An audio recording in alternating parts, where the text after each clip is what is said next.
want to tell you a story. It's a story about frustration. It's a story about validation. But most importantly, it's a story about a speaker that made me poop my pants.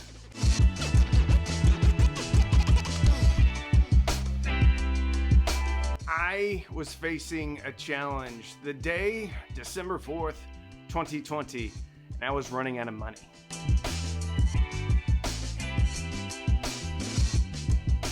First time I posted a video, October 19th, 2020, I wanted to be a full-time YouTuber. But to be a full-time YouTuber, you need products to review.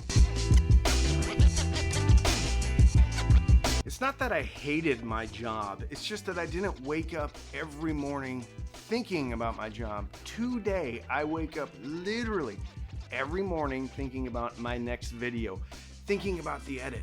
And not only was I working my job, but I was also making YouTube videos, working 14, 16-hour days.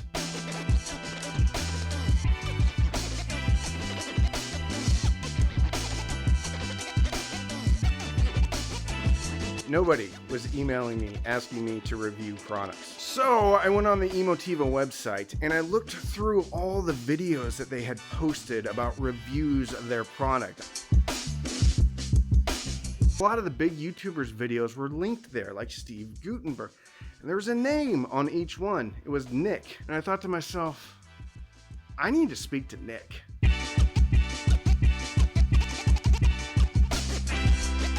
So I literally stalked Nick on the internet trying to find out what his email address was.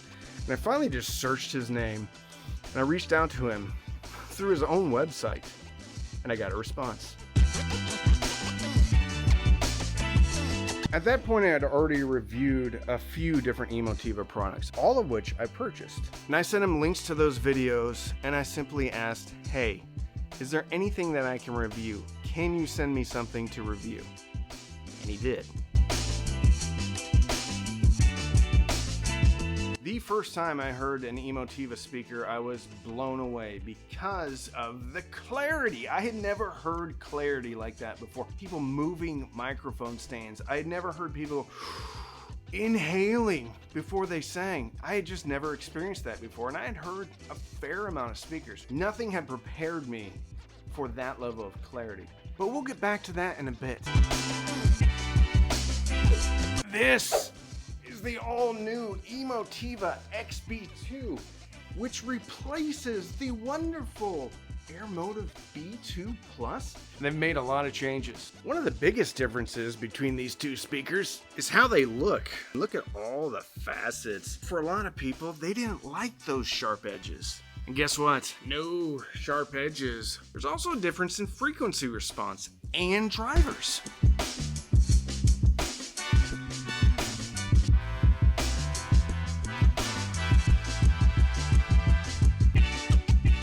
The new XB2 has a sensitivity of 86 dB. The previous generation had a sensitivity of 86 dB. From a stated frequency standpoint though, the older model had a low frequency roll-off of 40 Hz, whereas the new model has a low frequency roll-off of 48 Hz. So I don't know if that half inch makes a difference. There's a joke in there, I'm not gonna say it. That's what she said. Don't you dare.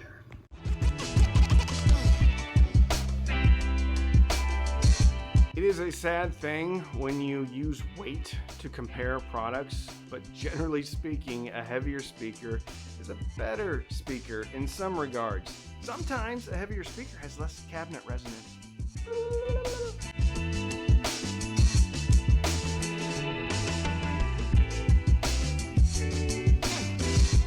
I feel like the binding posts on these new ones are a little bit better than the old ones. They look pretty much the same, but the plastic on the old ones seems like harder, more brittle. Seems like they used better plastic on the new ones, which is gonna make a significant improvement in the sound of the speaker. Just kidding. I had these in my living room hooked up to a mystery amplifier that I don't know if I can talk about it right now. I would love to talk about it. It's been announced, but we'll be talking about that soon, and it is so cool. This is where I've listened to it at. Actually, I've sat right here. Can't see the other speaker because it's not on the stand right now. but I'm a good 13 feet away from the speakers. Speakers are about 2 feet from the wall. And I have a bunch of room treatment over here.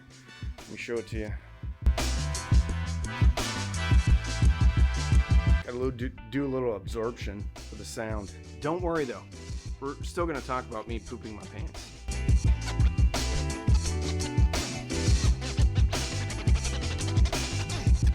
I had a very analytical amplifier hooked up to these because they are so clean, so clear. So I wanted to see how they pair with an analytical amp. Paired great. Also, I had them hooked up to the Cambridge Audio AXA35. It's a very warm, lush amp. And going into this, I thought that would be the better combo. It was a very good combo, but actually I kind of preferred the analytical amp because I was hearing even more details in the music. I did have a subwoofer paired with what I'll call the analytical amp, but I found that I needed to turn it way down when I was listening to music. Usually I run the SVS SB1000 Pro at about negative 13 dB. As soon as I put these speakers on, I had to turn it way down to negative 23 dB. When I turned it off completely, they still sounded great, but I preferred the sound with a subwoofer. With the AXA35, I lost a little bit of clarity in the mid-range, but I gained a little bit of bass oomph. So depending upon what type of sonic signature you like, should help you make the decision what amp you're hooking these up to. Don't worry, we're still gonna talk about me pooping my pants.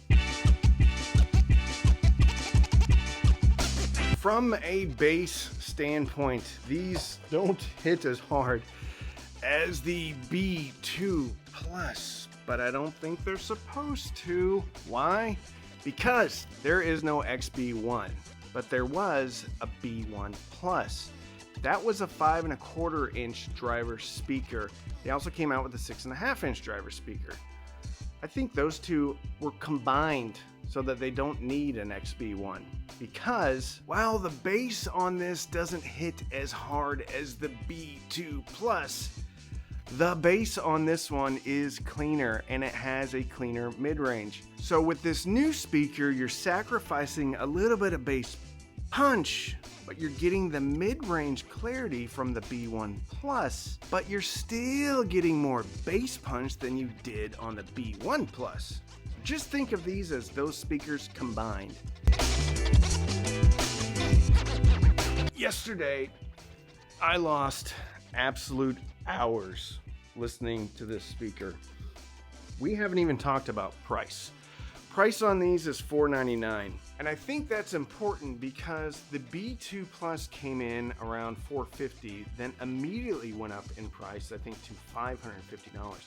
So this speaker is actually coming in lower than the B2 Plus. And at $500, $499, this speaker right over there, I think is gonna cause a lot of problems for some of the other speakers that cost a lot more money. I compared the Sonus Faber Lumina 2 Amateurs as what $1,500 speaker, as well as the KEF LS50 Metas. That's right, I finally have the LS50s back in to listen to. Did I get it wrong? We're gonna find out. But let me tell you something, while the XB2s don't sound the same as either one of those speakers, they give you some of the same benefits from those speakers, and in many cases, people are going to prefer the XB2s over speakers that cost over 3 times as much. That's what this channel is all about.